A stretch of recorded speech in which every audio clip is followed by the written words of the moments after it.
Share on Pinterest. Say you're out on the town when you suddenly get a random text from your ex that says I miss you. It's been over a year since you've cut off all ties, so what gives? If this kind of message leaves you with a sinking feeling in the pit of your stomach, you may have just been hoovered. While easy to confuse with sincere attempts of reconciliation, hoovering is a manipulation tactic that someone might use to suck you back into a potentially toxic relationship. A random text may not necessarily suggest anything malicious on its own, but be wary if there's a past history of toxicity. Here's a look at some of the hallmark signs that may indicate someone is hoovering you. Again, these signs don't necessarily mean that someone has bad intentions, but it's important to consider their past behavior. Contacting you out of the blue as mentioned above, sending DMs or texts out of the blue can be ways of trying to reel you back in. Watch out for messages of nostalgia or seemingly benign questions. The point isn't to know the answer, it's to draw your focus back on them. Here are a few phrases they might try. I'm watching our movie, thinking of us. Do you still have that red shirt I used to wear? I dreamt about you. Acting repentant. They might act overly apologetic about past events and try to convince you they've changed. When used as a hoovering tactic, these apologies are performative and have manipulative undertones. Ask yourself, do they become upset if you try to shift the conversation? If so, their sorry might not be sincere. Reaching out on important dates. Making contact during the holidays or your birthday can be a way to get you to answer their texts or phone calls. They may also send you messages like congratulations on the new job, to lower your guard and make you believe they take a sincere interest in your accomplishments. Declaring their undying love. Making sweeping proclamations of love can be a way to warm you up and make you remember the good old times. These sudden declarations can be even more impactful if they struggled to say I love you when you were a couple. They might say things like, you're the perfect partner for me. You're my soulmate and we belong together. No one else makes me feel the way you do. Showering you with gifts. They love bomb you by sending lavish or expensive gifts to your house or job. While these unsolicited gifts seem like extraordinary gestures, they're another manipulative tactic meant to make you feel indebted to them. Promising you the moon. They might promise to take you on an exotic vacation, buy your dream house, or even marry you, knowing full well they'd never follow through. If they didn't want to have children when you were together before, for example, they'll say they've had a change of heart, even if they still don't intend to actually have kids.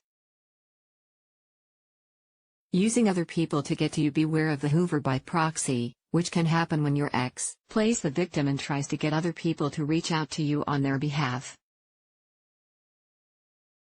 Some ways they may do this include regularly chatting with your parents and telling them how much they miss you, telling mutual friends how great you are and how they regret letting you gousing your child as an intermediary by getting them to relay messages back to you, desperately needing help. They might make up some crisis or emergency, such as a health scare.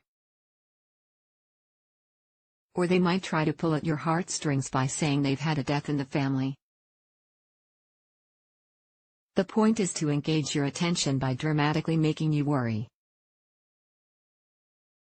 Spreading false gossip. They'll weaponize drama by spreading false rumors about you to mutual friends and acquaintances. They may try to jeopardize your social life by creating public scenes or sending you texts saying they heard others badmouthing you. Making outlandish accusations. They might also make claims that are designed to provoke you into defending yourself. This gives them a sense of control over your reactions. For example, if you refuse to answer their texts, they'll accuse you of dating one of their friends as a way of baiting you into a response, pretending like nothing happened, randomly showing up at your place of work and asking to drive you back home as if nothing has changed between you is another hoovering tactic. If you try to sever contact, they'll continue to harass you by paying unsolicited visits to your home or appearing at important events. They may also text you about their day as if you're still a couple.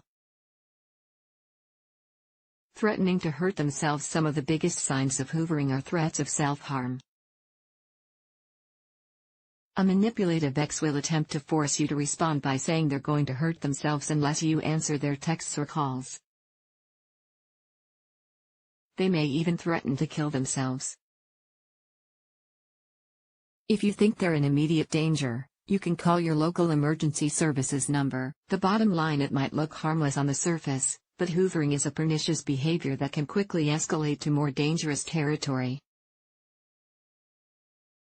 The key to responding to it? Don't. Disengage and limit your exposure by blocking their number or email address. Let friends and family know you're not interested in hearing about them or from them. More than anything, listen to your gut. If random messages turn into flooding your inbox and showing up at your home uninvited every other day, it's a sign things have become abusive and progressed to stalking. Here are some more resources that can help. TheHotline.org provides life-saving tools and support from highly trained advocates 24/7. Women's Aid provides services and support to women affected by domestic violence. The Stalking Resource Center provides information and referrals for victims of stalking. Cindy Lamoth is a freelance journalist based in Guatemala. She writes often about the intersections between health, wellness, and the science of human behavior. She's written for The Atlantic, New York Magazine, Teen Vogue, Quartz, The Washington Post, and many more. Find her at cindylamoth.com.